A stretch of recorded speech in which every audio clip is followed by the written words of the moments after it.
Welcome back to GaleForceWins Season 2. Thank you to those that joined us in Season 1. We continue to explore the journeys of Canadians doing inspiring things. The GaleForceWins podcast is proudly sponsored by Newfound Marketing, a digital marketing agency located in St. John's, Newfoundland. Newfound Marketing builds cost-effective digital marketing solutions to help organizations unlock their online growth potential. Newfound Marketing's team of experts works with their clients from start to finish to deliver solutions that convert. Visit our website at newfoundmarketing.ca to find out how we can help your business grow. Newfound Marketing, a complement to your marketing team. Here we are in the beautiful View Restaurant in downtown East End, St. John's, Newfoundland, right on Duckworth Street, as far east as you can go. My name is Alan Dale, and with me as always, my good buddy from this part of the world, Jerry Crew. Jerry, how are you? Doing well. It's wonderful, beautiful here, absolutely beautiful. From a technical perspective, and one thing, this is Jeff Daniels, we'll get to Jeff in a second. Didn't know Jeff had a background in photography, but anyone shooting up against a window, not to bore everybody, the sun is now moving to a spot where it's more manageable. When I woke up this morning, it was really cloudy. The forecast was cloudy, and damn it, didn't the sunshine peer its ugly head up above there? Imagine talking like that, Alan. Yeah. But anyway, I want to get on to Jeff. Jeff Daniels, I met while working for Newfound Marketing, and I just absolutely enjoyed his approach to business. His methodology and willingness to work with us. And the other thing I really enjoyed is that despite the fact that we were pretty well locked down, in the times that we were open, you wanted face-to-face meetings, and I really cherished that. And the conversations sometimes went in various tangents and that, but that's the kind of interaction that I like with a client. One last thing I want to mention, Alan, is that we do have a sponsor coming on board, and that sponsor is Newfound Marketing.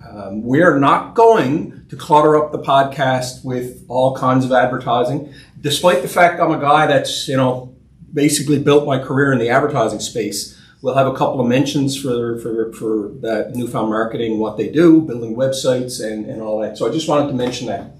100%. Well, without further ado, Jeff, why don't you go ahead and introduce yourself? Jeff Daniels is a good place to start. Sure. And I guess to the Newfound Marketing, they've done our website. Yeah. So that was a part of the pandemic response to getting everybody online, which was kind of a lead in a little bit to what we're doing day in and day out. But in terms of, where we come from or where I come from, things like that, and in relation to what you guys are doing, I've grown up in an entrepreneurial environment. I don't know another way necessarily of doing business. This is something that comes to me from very, very early on. My father worked in the oil industry and the retail end, not say downstream type stuff, and then he moved actually into sales and marketing end for BA, British American, so way back, then to Gulf and on. And then he moved off into the contracting end, and from that moved into the environmental end. Okay. So that's just a sort of a lengthy way of getting to where I am now in the industrial safety market. As a part of what he was doing in the contracting end and the environmental end, it turned into oil spill response. Okay. If you're building a gas station, you clean up the old gas station and you're learning things. This goes back to the early 80s. So he was really on the forefront of the environmental sector from a contracting end. And we built that into a consulting company. I took on the safety aspects of it as we started to evolve into chemical response. So oil chemical spill response built into my work here in the industrial safety end of things. And then from there, with a variety of other business experience, I worked into the export market, Caribbean, South America, down in the States, and partnered with some absolutely phenomenal people, which in the context of our conversation with entrepreneurs, partnership is one of the key components, if not the anchor point for anything. Let me ask you this, sorry for interrupting, but so you're sitting around the supper table, and did your dad park his passion for business and sales, or was that something that spilled over into your life? Absolutely no way, shape, or form. No? No. Well, I mean, yes, in terms of it spilling over. I grew up with a father that I guess maybe no different than any others, but it was a function of whatever he was doing, we were doing. Right. So if he had to go to a meeting, get dressed, we're going to a meeting. My earliest recollection is the smell of diesel. And I'm going to say I was 3 or 4 years old. And this is I think an Ultramar warehouse facility down in Curling outside of Corner Brook. Right. And I can remember driving up, and honest to God, because of the timelines, I couldn't have been any more than 4. I can remember pulling in, remember walking up the stairs, walking in and smelling bulk diesel. So that was just the start of how we... Diesel really gets you going in the morning. Well, I can spot it a mile away. That's certainly true. But he was in charge, at the time he was in the sales end of things, he was in charge of all of the retail operations basically throughout Atlantic Canada. Mm-hmm. So while we were with him, wherever that might have been, we lived in Nova Scotia, Newfoundland, what have you, we would have been on the road when it was appropriate. So it was summertime and he had to go to a gas station out on the West Coast, get the car, off we go. And from there, I'm going to say that's how I kind of learned organically the functions of communicating and going to what you said earlier on, that face-to-face meeting. You're not going to conduct business. I say that sort of out of hand, but I feel the best way to conduct business is this way. Yeah. Is a face-to-face way. From my export experience, I have learned that's true. Yeah. If you're going to go into a market, say in the Caribbean, you're not going to do that over a Zoom meeting. You're going to support that. You're going to do some advanced work. You're going to clarify some things as you get ready to pack your bag, put your arse on a plane, and go down and do business. Yeah. Because that's the way it's done. It's built on a relationship. Yeah. My partnership in Guyana and the business that I started down there was built on that face-to-face meeting. Yeah. And it would not have happened via a Zoom call. I know it. Because I know the personality. And maybe that's a function of the personalities that I am and this other person is too. We clicked right away. We saw eye to eye on how we wanted to move forward, and the rest just sort of happened. Working with the High Commission, the Canadian High Commission down there, they were a little bit surprised that our partnership came together as quickly as it was. It was one of the fastest partnerships that they had ever seen, and it was entirely about the rapport that we had built together. Right. I genuinely like him as a person. Yeah. Surrender Prasad. I mean, he's a doctor, an MD down there, and he's doing some great things in an economy right now that is, by all accounts, exploded. And we've got a great partnership to be able to take advantage of that once we can get through some of the hurdles of pandemics and all that stuff.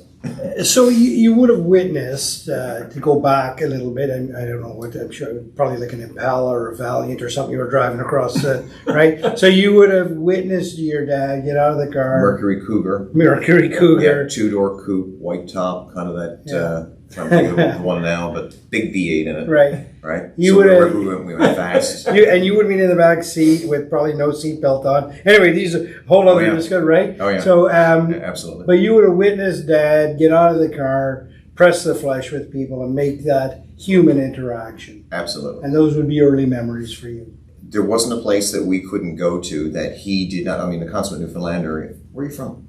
I'm from not far from here. Right. And who's your father? Exactly. Okay, so if that's the case, then you're related to this and all those kinds of. And because he was involved in gasoline retail, older Newfoundland communities, and perhaps even to a great deal today, if you own a gas station, you had a backhoe. If you had a backhoe, you're doing contracting on the side.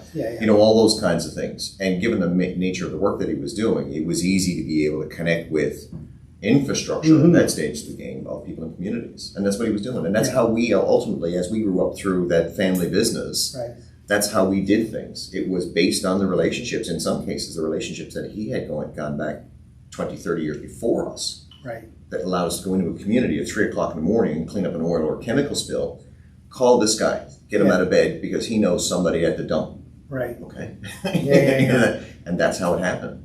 How do we get into a Walmart at 4 o'clock in the morning to be able to get kitty litter because it was something you used for a chemical spill? Yeah. Call so-and-so. Right. And that's how you did it. So that would have been a great skill to learn, right? That whole ability to... Can't be taught, have to see it. Right. Exactly. Yeah. Thanks. So unpack that for me for a second. It can't be taught, can it?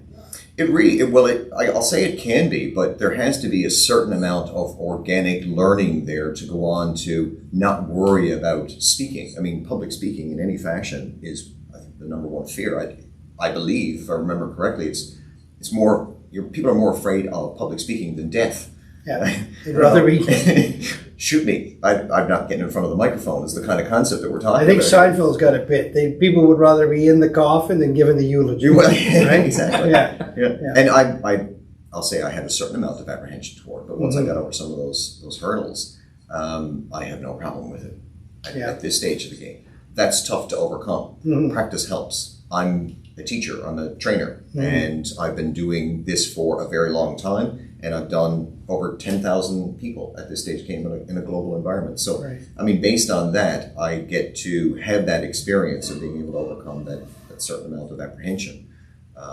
But again, it's a bigger hurdle for somebody that has not grown up with, traveling around in a small community with their father, watching them talk to the convenience store operator, the backhoe operator, or even a senior executive, because this is important too, with Esso, because Esso was at the time building gas stations, Ultramar, and what have you. So I was learning how to deal with people from North Carolina, South Carolina, Toronto, California, New York, and all of these types of people would be calling us because that's where your stuff was coming from to be able to be installed in Newfoundland. So I was learning things at levels that I didn't understand at the time. Right. And I bet you, and I bet your dad too, probably didn't interact with those people much different than he did the guy that owned the gas station in Curling. No. Right? Not at all. A person's a person's a person. Absolutely. Right? Yep. And you're going to communicate, that's that, right? Yep. That's a skill, right? That's a huge skill. Well, I'm going to say it's an internal thing because you have to get over the fact that, you're who you are. Oh my God, that's this. No, it's not. You still put your pants on in the morning. Yeah. You probably had to pee before you came to work. Yeah.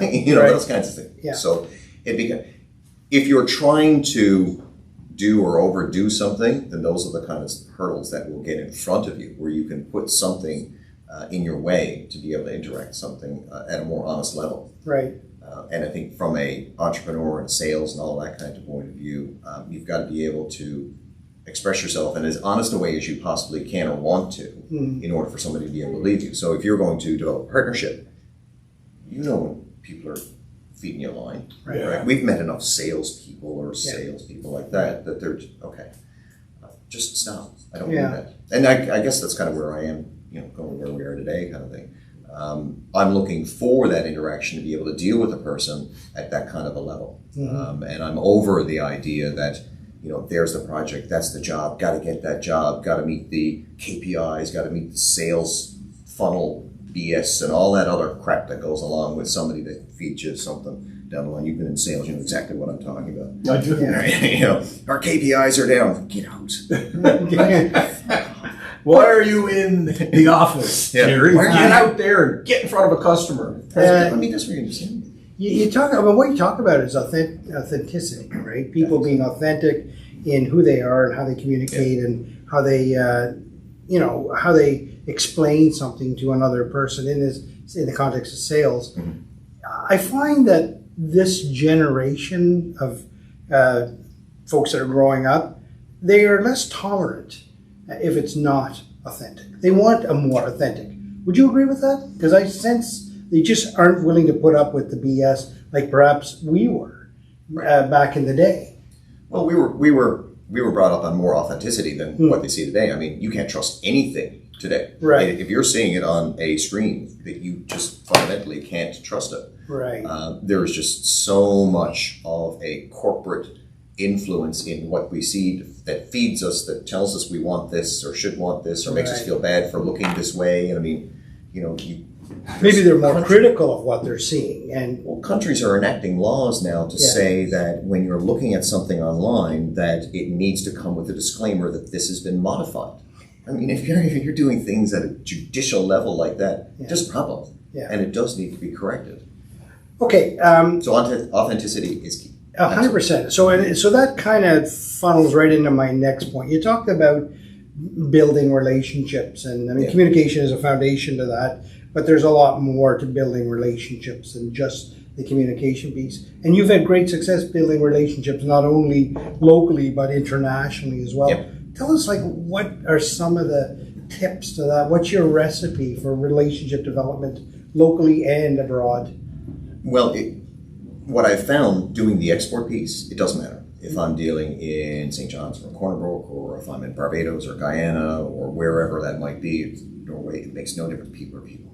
And people want to be dealt with in, I'll say, in an honest way. Building the relationship needs to be a function of, I'm going to say, not trial and error. That's not necessarily where I'm going with it, but you have to have an open mind that the relationship that I'm trying to build right here might not work. And you can't let your world fall apart because you worked really, really hard on that relationship to do business and it fell apart. There's a variety of other factors that you will never ever know on the other side of the table. You just have to keep plodding forward, keep moving forward, keep talking to people, talk to more people, meet people that they... But you know, sorry for interrupting you, but it's curious, and you know, at the heart of entrepreneurship is what you just stated. Despite the fact that you know a relationship may not work, you're going to continue to forge ahead. That is, it's an interesting characteristic. And as an entrepreneur, you have to accept the fact that there's the vast majority of people that are in your life, the ones that like you and even the ones that don't like you, are not necessarily going to believe it. You have to be able to believe in yourself. And I don't mean you have to be delusional. I mean, trying to sell, ice cream in an Arctic environment may not be a good move. I'm just trying to think something simple. Not in the Arctic, you don't like ice cream. Who knows, right? But you have to be realistic with what you're doing. And I find this a lot with entrepreneurs, and I have been guilty of it. Build it and they will come is not necessarily a good business model. And you really need to take stock. If you're about to jump out into because you and I have talked about this, jump out into an entrepreneurial capacity from some other venue, make sure you sit down and vet your idea well and vet it in front of others that you trust. I've had some great ideas and ones that I have spent a whole bunch of money on, and they've fallen flat for a variety of reasons. And if you're going to do it in Newfoundland, or I'm going to say to a degree in Atlantic Canada, you have to understand that this is a very tough market to do business. And I've seen that time and time again. If you can survive here doing business, put the show on the road, because you can survive anywhere. It's interesting to say that, because I think a lot of Newfoundland companies are exporting their ideas. I mean, Verifin is one big one, but if you want to seriously grow, then I think export has to be. If you're in Atlantic Canada in particular, export has to be on the table. You have to understand what export is all about, or you'll grow to a point, whatever that point is, and that's where things. But if you're comfortable with that, that's okay. It's one thing to set up shop here on Duckworth Street, where we are right now. It's another thing to then start expanding into other markets. Like, that's what I find so intriguing about you, in terms of your desire, your confidence, your ability to go wherever. And again, it's one thing to set up shop, not to diminish anyone who has a shop here on Duckworth Street, but then starting to move into other markets. Wow. I mean, it's even gotten to the point now where, a lot of my conversations with people have moved, so how do you do that? I'm going to say it's like a quasi-consulting thing. Not consulting it or anything like that, but, how do you go and do a thing like that? And I'll say I've built that out of the experience I've had in the industrial safety training component. I learned how to take everything that I do, put it in a box, put it in a bag, and go and do it over there. Go do it at the client's site. Go do it in a garage out in Cuddles Islands, that kind of thing. Or down in Guyana at a gas station, because that's where the national oil people all came together for their training piece. I can do those kinds of things. So the idea of going into Barbados, shameless plug on my part, and setting up a company, which we'll have done in the next few months, doesn't worry me. It doesn't scare me. You know what you need, whether you're setting it up on Duckworth Street or what you're going to set it up in another jurisdiction. Now, there's some criteria that you need to come to terms with in terms of what market you're going into. If we talked about this at the beginning, if we were going to go into Russia right now, that's a non-starter. We're not going. But to go into, say, Barbados with an established market, good judicial system, good parliamentary system, strong real estate market in terms of lack of corruption and those kinds of things. In a lot of ways built off of a Canadian model. There's a lot of familiarity there. So whether you're starting on Duckworth Street or starting down there, you're going to need a lawyer. So go get a lawyer. You're going to need a storefront potentially. Partnership is key. Utilize the local partner then to be able to help get through the initial hurdle, okay? And this is one of the things that I found. If you don't have that partner, you're going to be subjected to the information that you're given through a variety of sources. I'm not saying bad, but that may not be your best source. So who's your partner? What is the local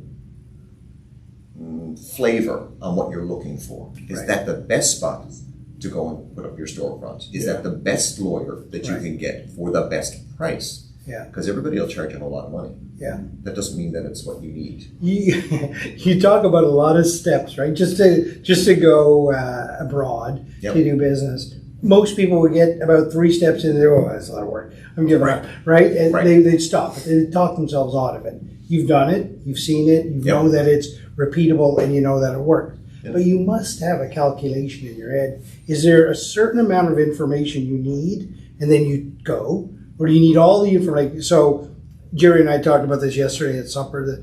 The Marine Corps had this fantastic equation, and it was a 70-30 rule. 70% of the information, they would go. And the other 30% would work its way out as they went.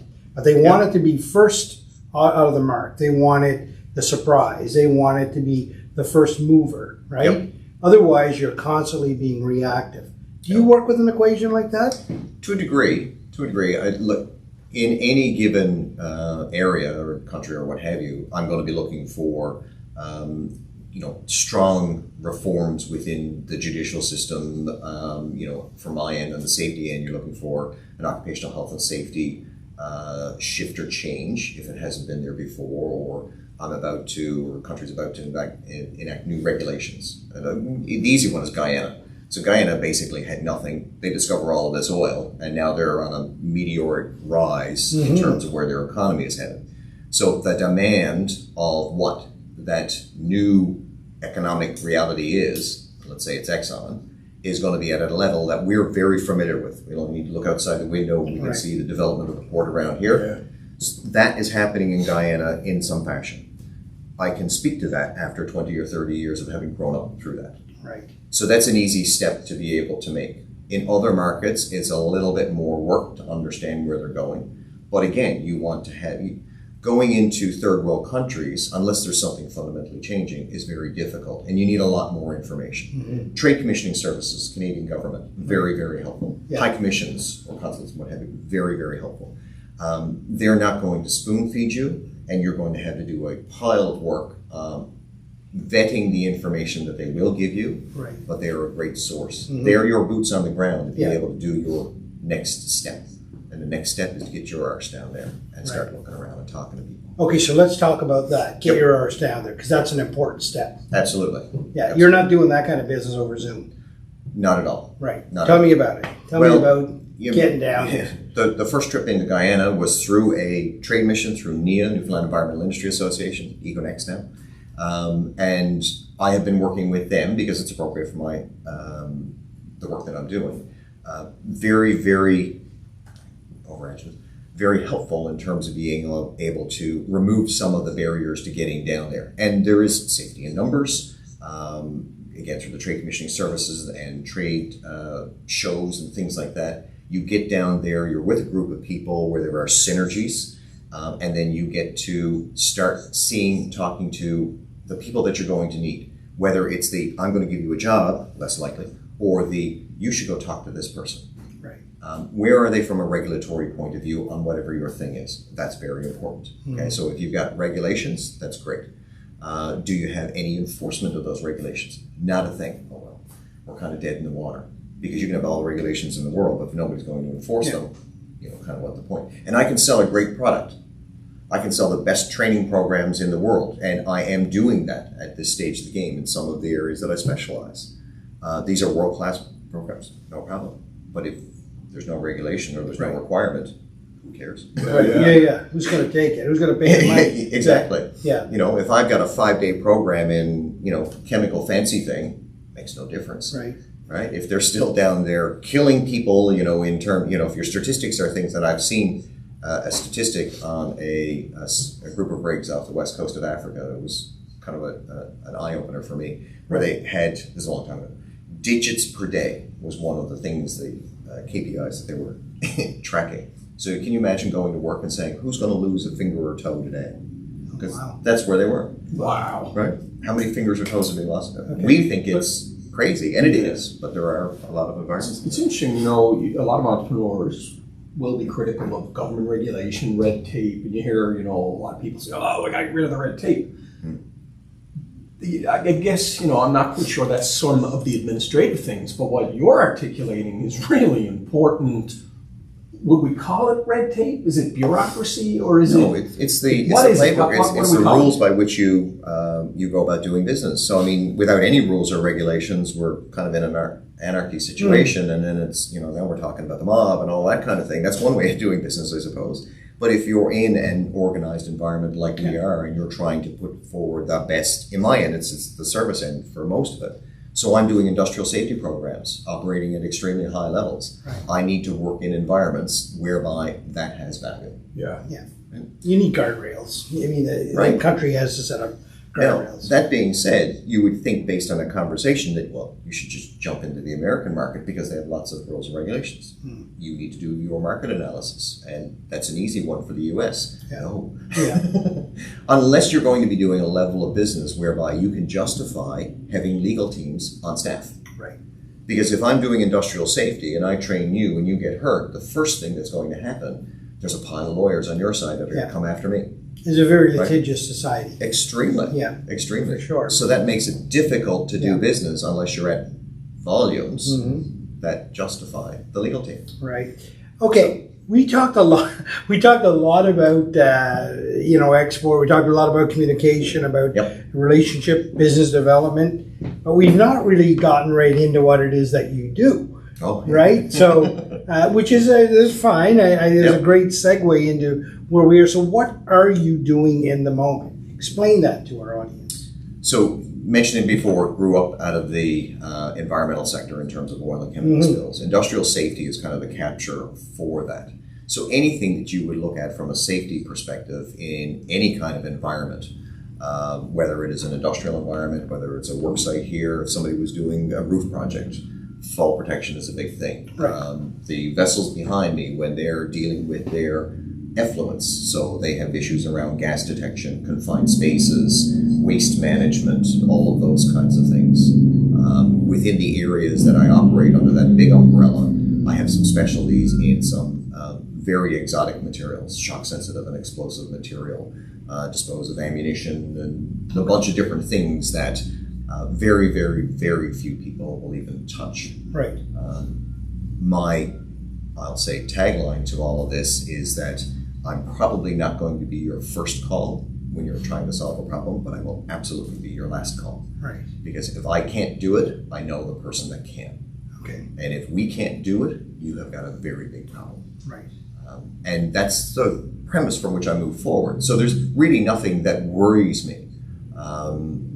In terms of what it is, oh my God, you deal with this or you deal with that. Everybody gets really excited about things, offshore industry, H2S, which is not to say that H2S is a bad thing. Yeah, H2S not a bad thing. is hydrogen sulfide. Okay.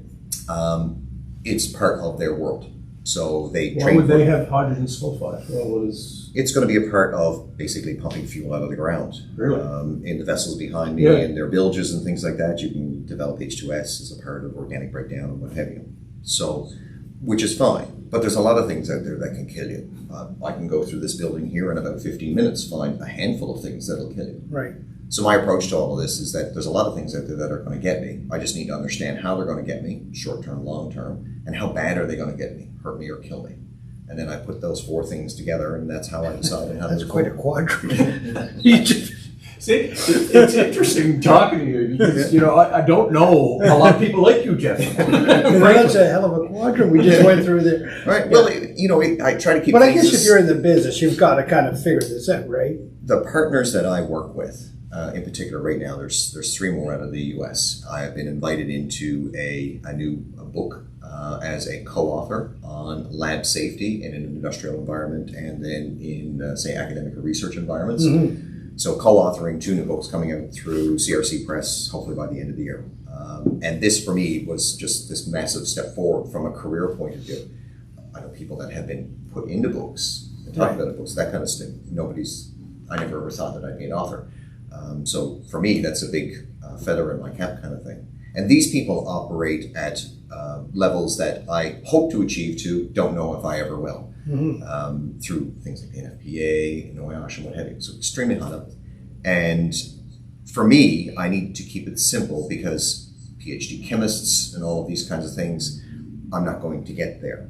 So by keeping it simple and through their mentorship, if you will, Right. I come to understand that I don't need to be them. No. I just need to know my approach forward. And this is where it's going to hurt me or kill me, short term, long term, figure it out, it's all problem. And works in life too. Oh, yeah. Right? You know, am I going to go over, take it from an export point of view? Right. You know, if the Trade Commissioning or High Commissioning Service says, don't go up that street in this foreign country, don't go up that street. Right. It's that simple. But I've seen lots of people that went up the street. Jeff, I've been in a lot of work cultures where safety is, maybe people pay lip service to it, Yeah. frankly. It's, you know, you're in the business of selling cars or whatever you're in the business of. The business of the business is the most important thing. You come on the scene, oh geez, we got to sit with Jeff now and go over these things. Just how do you know, get in there and get them motivated? Because what you're talking about is important stuff. Yeah. I guess cultures need to really rally around this, right? I'll answer that by bringing in not only the safety culture, but the issues around things like quality. If you talk to anybody that's been involved in quality systems, we know there's been quality systems put into the military over time, and there's big benefits there, whatever your ISO programs. It really becomes a function of how you run your business. Are you running it by the seat of your pants, out of your wallet, that kind of thing? One thing entirely. I'm not saying it's bad. Right. Or are you involved in a bigger organization where you have organized systems? Safety systems and ISO systems and things like that or quality management systems are tools. It's that simple. So you're either going to use the tool to help you or use the tool to beat yourself to death. Right. So safety systems are things there that are designed to keep everybody safe, but they're also, if done correctly, will make your business more efficient. 100%. Yeah. And they will make it a happier place to be. We've all heard the conversation now about employee retention. It's a big deal. Newfoundland's talking about it from an immigration point of view, where we're going to be in 20 years and who's going to be taking care of the boomers and Right. all that kind of stuff. So if you're looking at retaining your employees, good safety systems, good quality management systems are integral components to be able to make somebody feel like, A, I'm valued, B, I'm important, and B, I guess they want me to stay, Right. which is a really big deal. So Yeah. I've been in those environments, Yeah. and I've sat down at the table with several expats in a particular environment and heard, and I'll have to quote them, it's not me to say, you fucking Canadians, who the fuck do you think you are? Oh, wow. Yeah. Wow. You know, I'm several hundred miles off the coast of some continent right now, and this is the attitude that I'm getting. Wow. Okay. So what's your response to that? You can only do what you can do. Right. Right? So you get upset, you cry in a puddle, you get to choose what you want to do, but it's like, okay, well, clearly I'm not going to have an impact on that individual. I just need to keep moving myself forward and make some decisions from there. And that's the way that I approach all of these kinds of situations. I'm there for a reason. If everybody thinks that I shouldn't be there, then just leave. Yeah. I can't do any more with that. But if Right. I'm there for a reason, I just need to keep plodding forward. Show them how it works. And that's, I think, one of the key components of all the training that I've done and the consulting pieces and what have you. What I train and consult in, I've done in the field. So I'm coming at it from a practical point of view. Come into a business and talk about, say, a fall protection or a confined space piece is because I've worked at height. I've worked in confined spaces. I've handled the chemicals that we're referring to. So my goal here is not to beat you to death with paper. My goal here is to make this as simple as possible with the least amount of paper. I love the way you describe a safety system. It's not how I would have described it. I learned, I really enjoy that you articulate it in such a fashion from the employee's point of view that, wow, this exists. They must really value me because they have this in place. Mm-hmm. I can see it from an owner's point of view.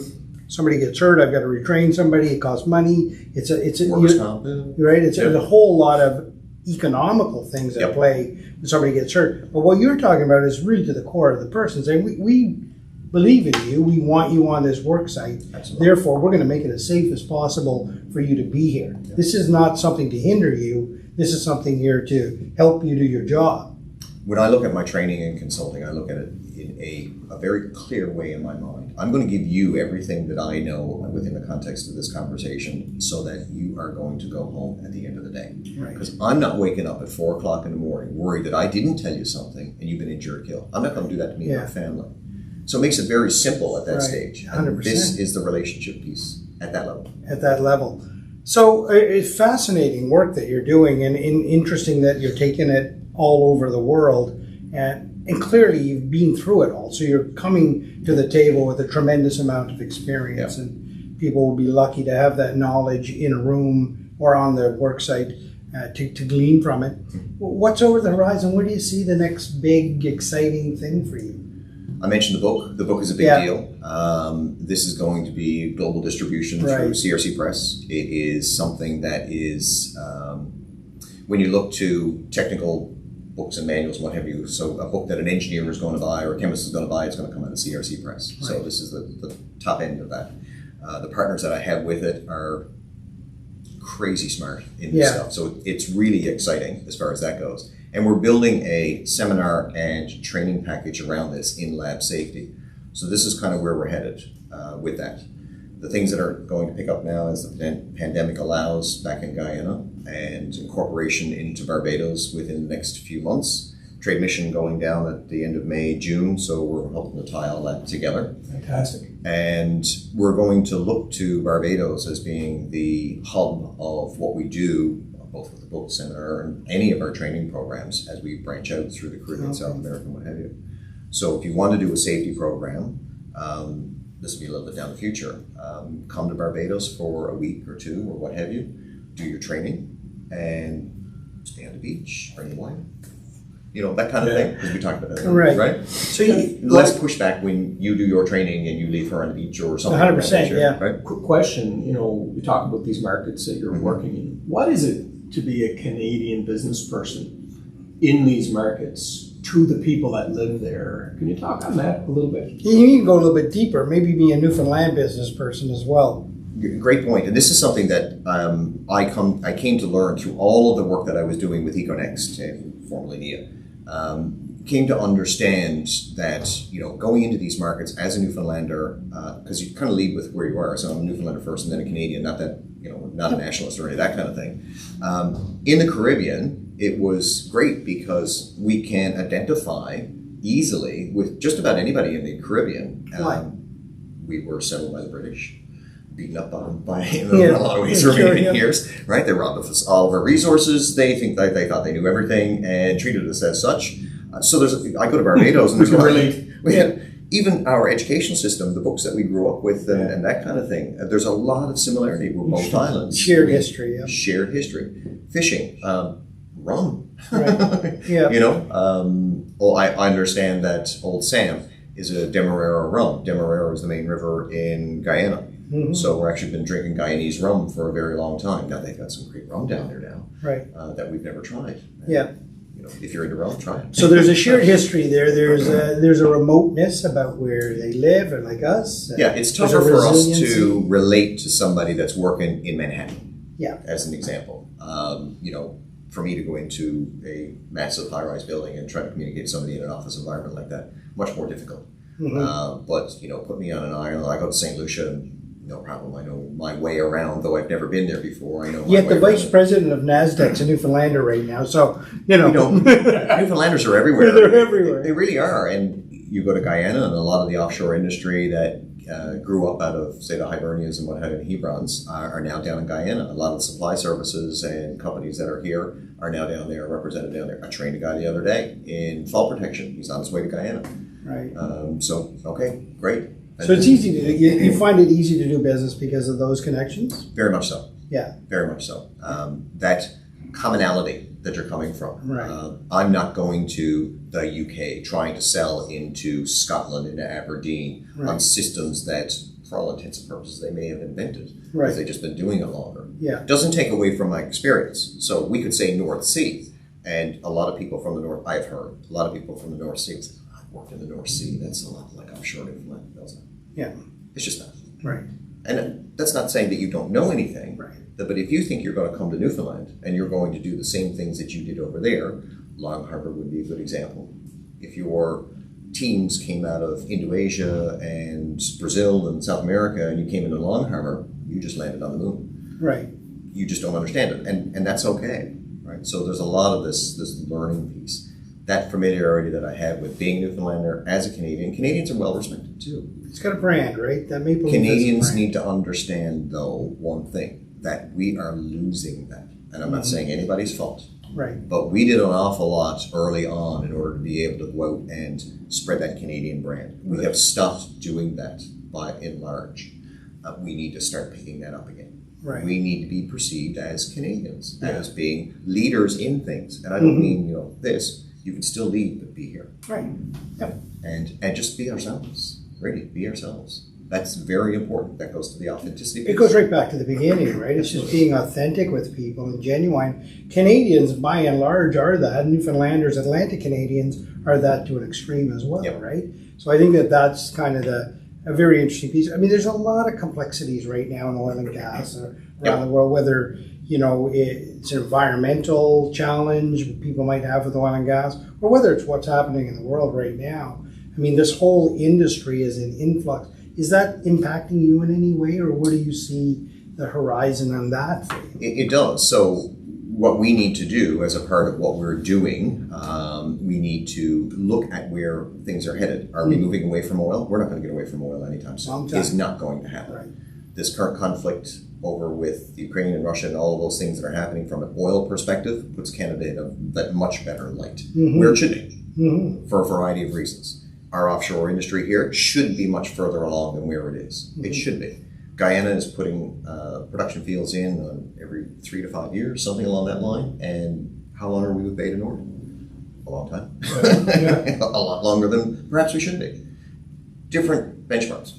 But where are we going? So if the blue economy and green tech are all a part of our new world, and they will be, so what is it that I do that helps those new markets? So now I have developed training programs, or we have developed training programs around hydrogen, methane, ammonia.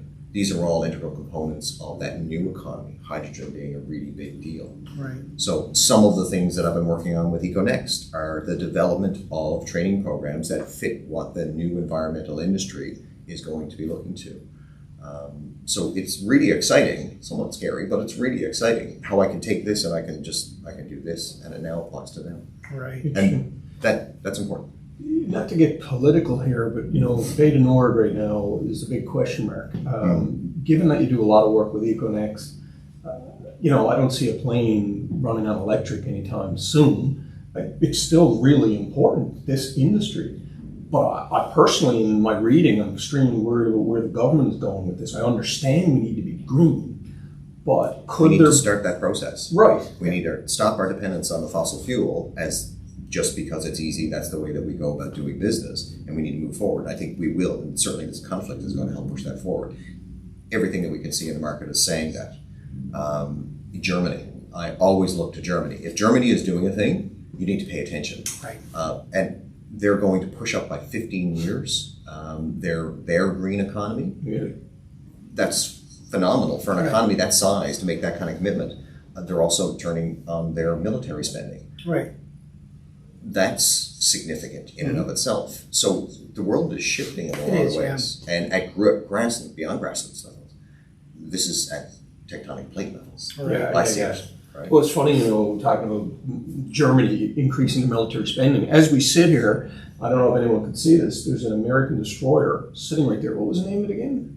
I think it's a Larson, the USS Larson. But it's indicative, I think, of where, Newfoundland, when you consider the coastline that we have here, I would anticipate there's going to be a lot more visitors like that, Canadian, American.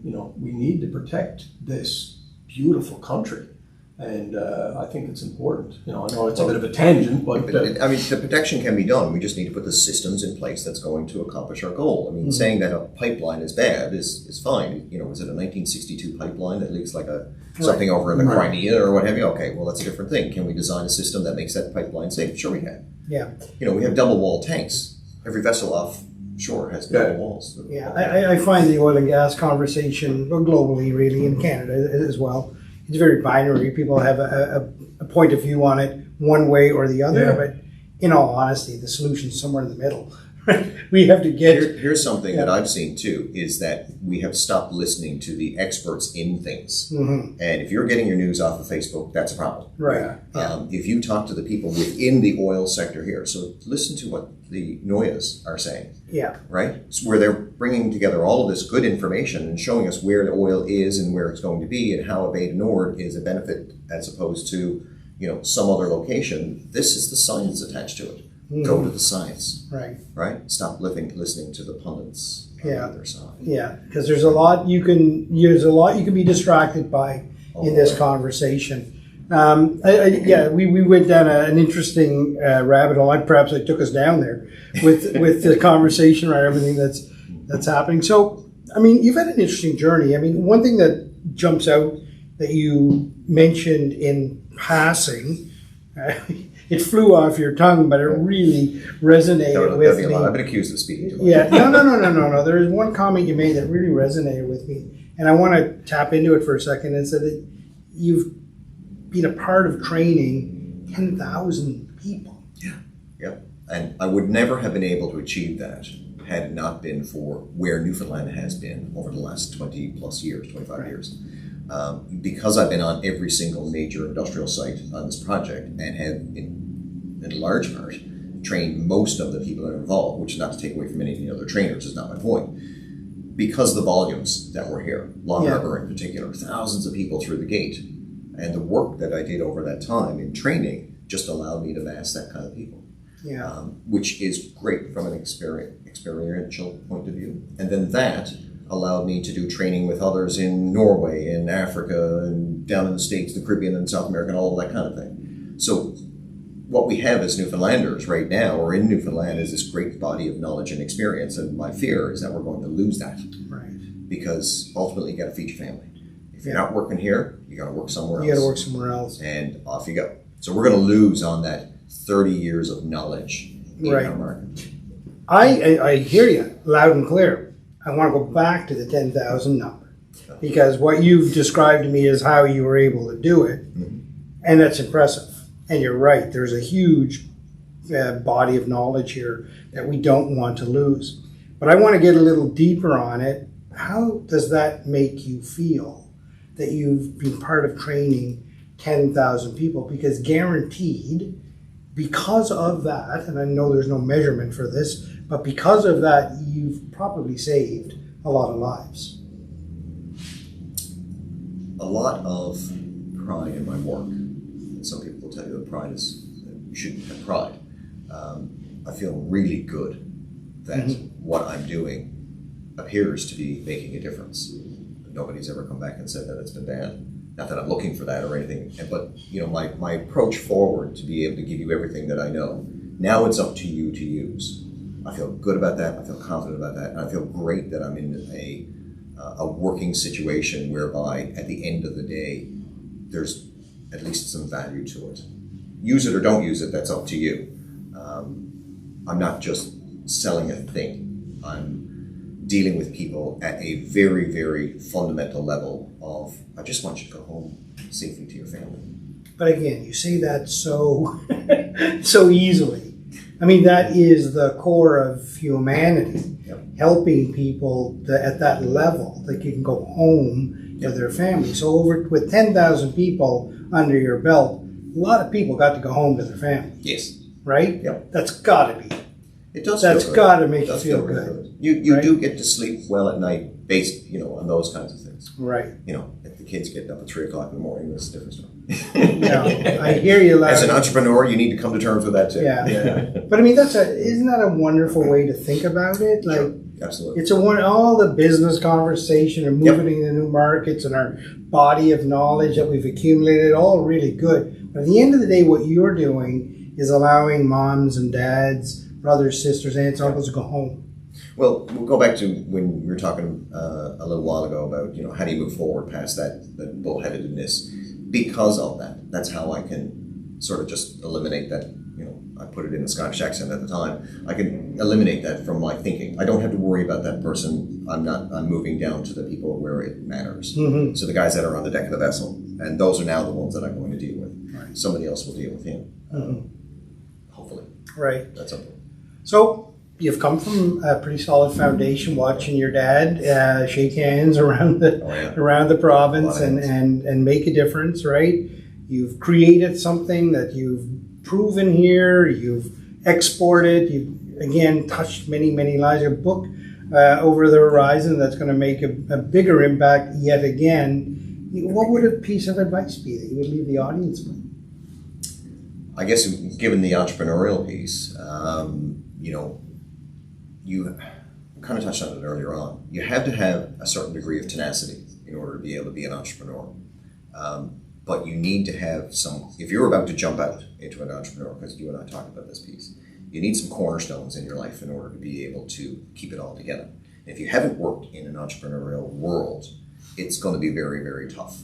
So simple things, your home life needs to be in some sort of stability, whatever that is, or normal, whatever your normal is. It doesn't make any difference what your normal looks like. Don't fundamentally change your life. If you go to the gym every Thursday, keep going to the gym every Thursday. Don't put everything into that new business venture where you change who you are, because you're about to do that because of who you are.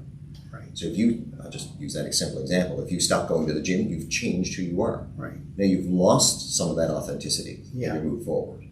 So you need the things that are going to keep you grounded to be able to help you move forward in that new entrepreneurial environment.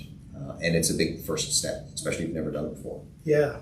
The entrepreneurs that I like to talk to are the ones that have gone out and probably used their credit card to pay the payroll.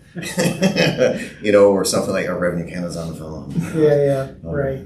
Right, they've got skin in the game. There's nothing like a crunch to motivate you. Yes, exactly. Absolutely. Yeah. Right. What are we going to do? I have no idea. Well, they've got skin in the game, right? Absolutely. They're passionate about where they want to go. I mean, we just had a podcast here before you arrived, the owners of the establishment that we're in right now. Yeah. I heard two guys that opened up a restaurant in the middle of a pandemic and then opened up a bar halfway through the pandemic. That's right. They were passionate about, and they were having great success. Yeah. They were passionate about it. They put skin in the game. Like most people would say, forget it, I'm not doing that. That's too much risk. There's that conversation, which is true. Plus, they've had everybody stand in front of them saying, you're not that smart, are you? Yeah. You put the skin in the game at the worst possible time. Exactly. So you've got a subconscious conversation going on that maybe this is not the best idea in the world, your own common sense. And then you have everybody standing in front of you saying, you're not that smart. Right. Right? But they're successful. So that's, in my mind, the consummate entrepreneur. It's like, I believe that this will work. Yeah. That conversation about conversations is so true. Yeah. Because, when you're actually pushing yourself out there and walking away from a paycheck, getting out of your own way is hard. Yeah. And to your point, a lot of people telling you not to do it, right? And yet you push through. The dogs bark, but the caravan passes through, right? You know what I mean? So we always ask the guests now, it's a new one, GaleForceWins, and we do it to hopefully inspire the next generation coming into the workforce. People that may not they might look at it and say, it's complex. Do I have a place in there? Mm-hmm. Is there anything left in there? How am I going to make it? I can't afford to buy a house. All of these things that young people are struggling through. So we're approaching it a little differently, and we're asking our guests a question, and that is, quite simply, what would you say to yourself right now if you were 20 years old? Oh my God, that is a tough one. That is a tough one, because I think it kind of comes down to what we would all know. As I get older, I know less and less, but more. I know less about what I thought I knew, some version of that. And that really is the key. At 20, 25 or what have you, you think you know a thing, and that doesn't mean that you don't know. But there is just so much more. You know this much, and we all do at 20. But there's just so much more to know. But that's not a bad thing. Take what you know and just keep moving it forward. If that's the way, that you could find that that's the path you don't want to be on. But keep moving it forward. Don't sit it as an idea that sits on the table and you don't do anything with it. Chew it up, spit it out, pound it to death, keep chewing on it. It'll make sense to you at some point in time in terms of your path.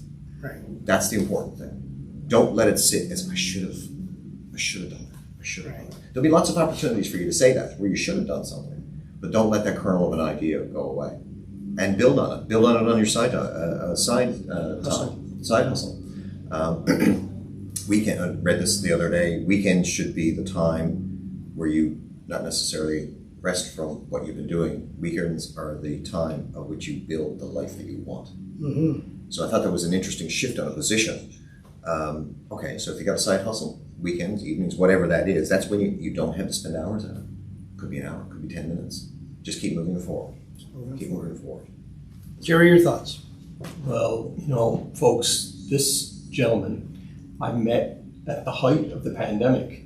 I met you, Jeff, at a time when, frankly, none of us knew what the heck was going on. Nope. It was very early on in the first lockdown, and I just sensed the optimism in you. And I can tell why you're a successful person, because that is you. I think authenticity, this guy exudes it. You saw it. Nothing's going to be edited. This is the man. He has brought authenticity here today, and building the life on the weekends. What a great piece of advice. Mm-hmm. Build the life that you want on the weekends. Well, another wonderful edition of GaleForceWins, and what a pleasure it has been to be in conversation with Jeff Daniels here at the View Restaurant in the east end of St. John's, Newfoundland. Authenticity for sure. Learned the art of communication at an early age, watching his dad press the flesh across this beautiful province. Took that into his own business and was able to create not only something special here in Newfoundland, but then export it around the globe. Now off to being a co-author of a book that's going to impact a lot of people. But the thing that resonates the most with me is that Jeff has been involved in training 10,000 people. That means 10,000 people got to go home safe to their families, and that is a very, very important thing, and to be thanked for. At the end of the day, I always like to leave the podcast with my own piece of advice, and that is the world needs more Jeff Daniels. So thanks very much, Jeff. Great. Thank you very much. Appreciate it. Thank you for tuning in to GaleForceWins. That's GaleForceWins, WINS.com.